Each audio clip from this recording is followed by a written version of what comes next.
Welcome to Telangana rising news. ఏ సమస్యకు హింస పరిష్కారం కాదు. ప్రజాస్వామ్య పద్ధతుల్లోనే ప్రజల ఆకాంక్షలు సాకారమవుతాయి. లొంగిపోయిన మావోయిస్ట్ నేతలతో ముఖ్యమంత్రి శ్రీ రేవంత్ రెడ్డి గారు సూచించారు. సచివాలయంలో సీఎం రేవంత్ రెడ్డి గారిని మావోయిస్ట్ నాయకులు కలిశారు. పొరుగు రాష్ట్రాల్లోని పునరావాస ప్యాకేజీలను పరిశీలించి తమకు తగిన న్యాయం చేయాలంటూ ఈ సందర్భంగా వారు విజ్ఞప్తి చేశారు. ఇక్కడ మనకు ముఖ్యమైన అంశం చూస్తున్నాం. 3 కార్పొరేషన్లకు ప్రత్యేక చట్టం రూపొందించాలని ముఖ్యమంత్రి రేవంత్ రెడ్డి గారు అధికారులకు ఆదేశాలు జారీ చేశారు.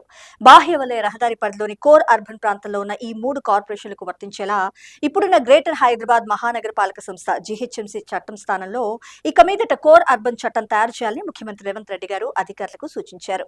హైదరాబాద్, సైబరాబాద్, మల్కాజ్గిరి కార్పొరేషన్లో అభివృద్ధి పనులు, పన్నులు, అనుమతులు, ఇతర కార్యకలాపాలన్నిటికీ ఇక ఆ చట్టమే ఆధారం కావాలంటూ పేర్కొన్నారు. రాష్ట్రంలో మహిళా పోలీసుల పనితీరును సీఎం రేవంత్ రెడ్డి గారు ప్రత్యేకంగా అభినందించారు. పోలీసింగ్ లో మహిళల భాగస్వామ్యం, నాయకత్వాన్ని మరింత బలోపేతం చేయడానికి సాధ్యాసాధ్యాలను పరిశీలించాలని అధికారులకు ఆయన ఆదేశాలు జారీ చేశారు.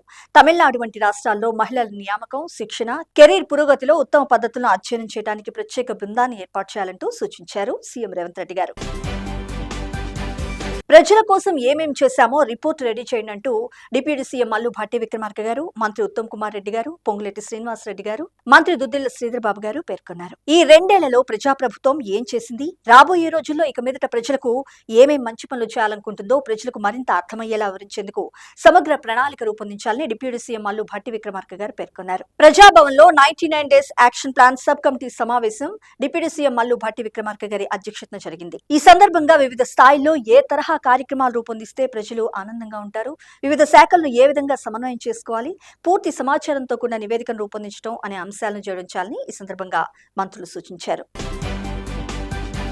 ఎస్ఆర్ఎస్సీలో పూడికతీత పనులపై వచ్చే కేబినెట్ లో చర్చిస్తామని ఇరిగేషన్ శాఖ మంత్రి ఉత్తమ్ కుమార్ రెడ్డి గారు వెల్లడించారు. ప్రాజెక్టుల్లో పూడిక సమస్య దేశవ్యాప్తంగా ఉందన్న ఆయన హిమాచల్లోని భాక్రారంగల్ నుంచి మన ఎస్ఆర్ఎస్సీ వరకు అన్నింట్లోనూ ఇదే సమస్య ఉంటుందంటూ తెలిపారు.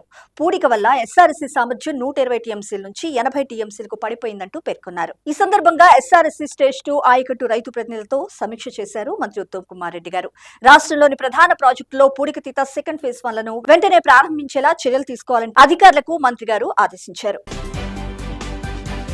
మహిళా శిశు సంక్షేమంలో రాష్ట్రాన్ని ఆదర్శవంతంగా తీర్చిదిద్దుతామంటూ మంత్రి సీతక్క గారు అభిప్రాయపడ్డారు. తెలంగాణను పోషక రహిత రాష్ట్రంగా తీర్చిదిద్దుతామంటూ స్పష్టం చేశారు. దేశంలో ఎక్కడా లేని విధంగా ప్రత్యేక పోషకాహార కార్యక్రమాలు అమలు చేస్తున్నామని తెలిపారు.